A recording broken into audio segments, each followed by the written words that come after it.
Hello, good afternoon, and it's great to have you on the live Wednesday edition of the Ellen Carrington Show. Aside from the excellent weather we've had so far this week, nothing gave me a good laugh like a couple sites I'd like to mention. For starters, I'm sure most of you have seen at least one jerk who doesn't have a clue how to park their car properly. Now, there's a whole collection of these idiots on a site called Yins Can't Park. That's Y-I-N-Z, by the way. And this site is on Tumblr. Yins, of course, is Pittsburghese for you all, even though I rarely use it. Yins Can't Park update their parking bloopers regularly, and let me tell you, it's a site worth more than one look, even if it means feeling good about your own parking skills or lack thereof. I often get app and game requests on Facebook, to which I respond to very few unless they interest me. However, there is one I received last night that is definitely worth mentioning because it made me laugh my butt off. Get ready to play. Wait for it. Pot Farm. Yes, you heard right. I kid you not. Pot Farm. Here's the game's description. Excuse me. Be part of the other quote-unquote green movement. With 1 million likes and counting, Pot Farm is the #1 underground farming game on Facebook. Grow all your favorite cash crops like Granddaddy Purple, Sour Diesel, and Alaska Thunderbud, whatever. Or satisfy your munchies with pizza flowers, jelly bean bushes, and bacon trees. Good Lord. But watch out for Ranger Dick. He's always looking to seize your farm if your protection drops below 0. Well, that would be my rotten luck. So make sure you post paranoid bears, bondage ducks, or rainbow barfing leprechauns, or to be on the lookout. Cooperate and compete with your friends as you strive for the biggest and best pot farm. Alrighty then, I have no idea who comes up with this stuff, but as I said, I got a huge laugh out of it. I do have a link to this app in case you want to check it out, and I'll post it on the wall with other sites that I'll mention on today's show. And now, more on to serious things. Been a great week so far. Klass Act received its first reader review on barnesandnoble.com, and I have to say it's a fascinating one. I don't know which made me happier, the 5-star rating or how thorough and concise the actual review was. There's no question that whoever Jan S. is, they are clearly into the entire series or read the entire series, but I was wowed. I'd like to share the review with you right now for a few minutes. It is on barnesandnoble.com, and I'll set up that link once the show is over. Here it is. It's from Jan S. on what she heard about the new books. When I heard there was a new Cruiserweight series book on sale, I bought a copy not knowing what to expect. I read the other 2 Cruiserweight books, and I think this will be my favorite thus far. The original book, The Cruiserweight, while fairly good, had a bit too many sexual situations and references to marijuana use for my taste. Well, not everybody's in the pod, anyhow. Anyway, continue to review. The Cruiserweight's daughter was a little better, and the latter book introduced us to the Klass family, Peter and his son Donovan, and Donovan's best friend Marcus, among an array of other characters. While Donovan was somewhat of a typical devil-may-care college boy in The Cruiserweight's daughter, in Klass Act we see him as a bit more settled. Now in his mid-20s, he is helping raise his 4-year-old daughter, Avedon, a cute yet curious child conceived under less than ideal circumstances, but very much loved by her parents. He and Avedon's mother, Ava, have a friends with benefits arrangement until someone new enters each other's lives.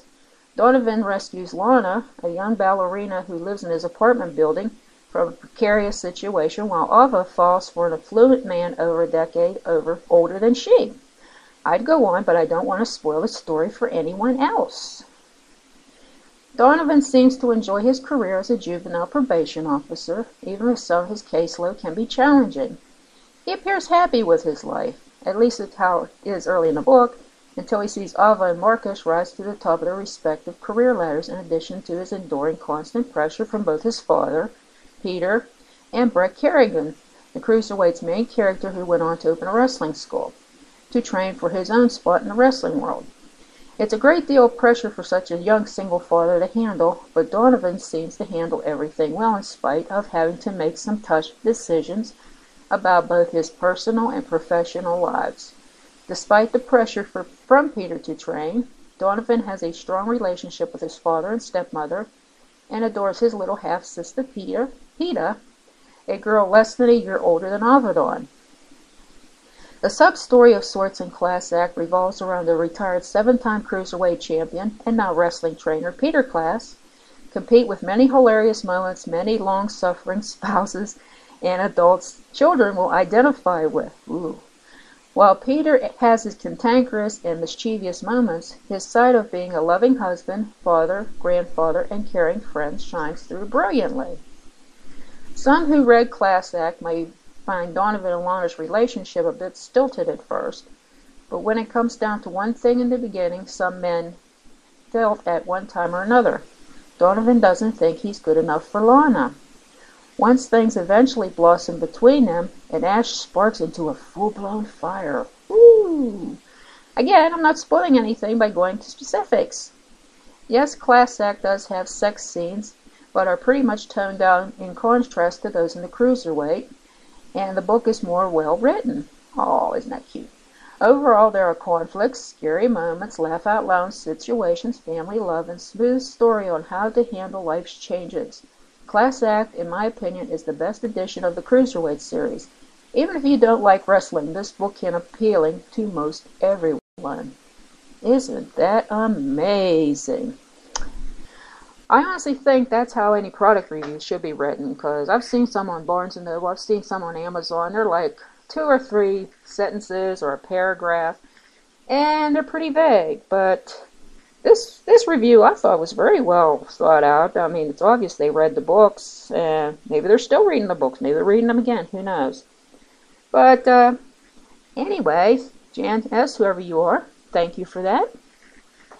And while we're on the subject of books, I've gotten a few emails and private Twitter messages about mine, and with some questions. So what I decided to do today, I decided to answer a few, or, offer my opinion on them. And the first one I have wants to know, who inspired the characters in my Cruiserweight series books? Well, since I'm not sure which book or books they've read, there's 3 of them obviously, and I'm working on a 4th, I think some of the story situations will be familiar. Plus I know many people like the element of surprise. So with that in mind, it's best not to reveal my secrets of whom I based my characters on, at least right now. And if you watch wrestling, you're probably going to get a general idea anyway. So I'm just going to leave it all up to you. Second person wanted to know what motivated me to write wrestling-based novels. Hey, that's a great question, And I'm going to enjoy answering that one. While there are wrestling-based fiction books on the market, I found them a rarity, and what few existed or were on the market, they were written by men, and some still are. I spent many years enjoying sports entertainment, and I met many fascinating people on my journey. So why not blend romance, wrestling, erotica, and some other kind of intrigue into a book written by, hang on, a woman. I'm also happy to say more than women are following suit in this path. And though the majority of wrestling novels that do exist on the market today, well, they're still being written by men, or maybe women posing as men. We don't know. I've received a few comments about the covers of my books, and someone left a comment that they liked the graphics done on the Cruiserweight cover, and they also wanted to know who the artist was.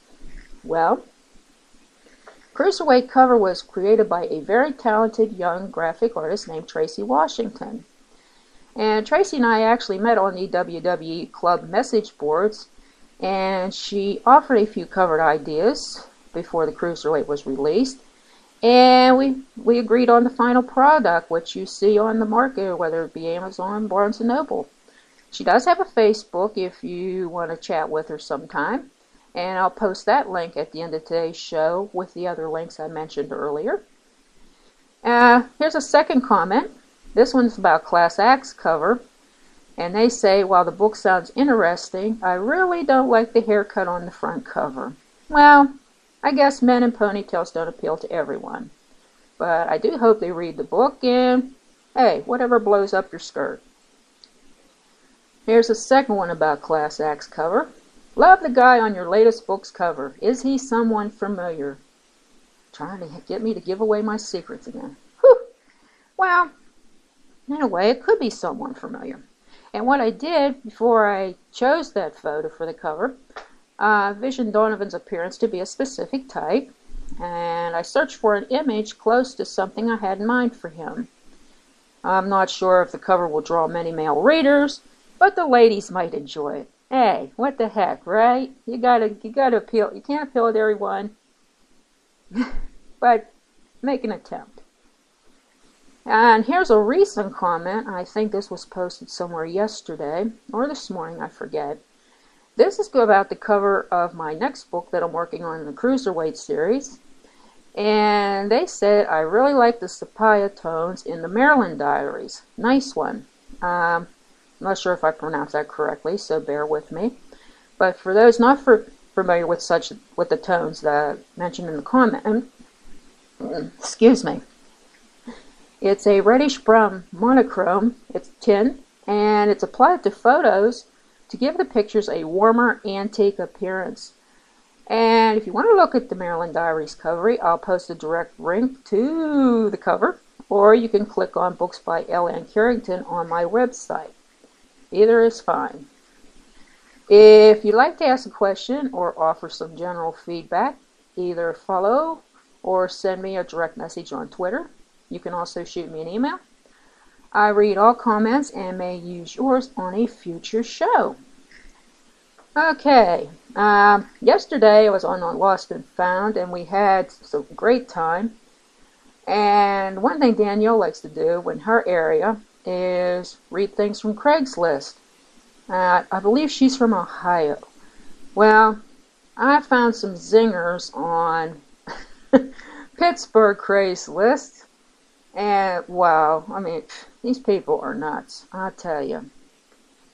I'm going to get this thing, well, I'm not going to try not to get too raunchy here. Let me see. There we go. Woman for man, 37, west of city. Sadly, my generous boyfriend has moved away. Generous boyfriend in quotations. I am looking for one, get the idea, one generous replacement. I am 5'10", 135 pounds, and also brunette. Here is the only pic you get of me. If you can't afford the gas to come and see me, then you can't afford me. Alrighty then. Gold digger. Yeah. Here's a man for man, 28 from South Hills. G.I. Jock horny and ready. Just looking to get off with another jock. Be discreet, no strings attached, encounter where we both leave satisfied. I can't host, so either you host or we do car outdoor play. Love making out. Well, the rest, that's pretty much unmentionable. So, in case we have youngsters listening to this show, I'm not going to go into the rest of that. Anyhow, I love these things. Oh boy. Let's see what else we can find in Pittsburgh here. Let's try Strictly Platonic. Well, okay. Let's go to Strictly Platonic. Looking for a girl my mom can meet. Man for woman. Just looking for a nice regular girl to hang out with. Maybe walk around the park. Or watch a movie and cuddle, whatever you want. Aww. And he's only 20 years old. That's cute. Hey, girls. You know, if you're a nice girl, you're looking for a nice 20-year-old man. There you go. And here's a chat and email from my 34 man. Hello, I am married and just looking to chat during the day and sometime in the evening. If anyone is interested, reply and say hello. How about hell no? If you're married, you ain't for me.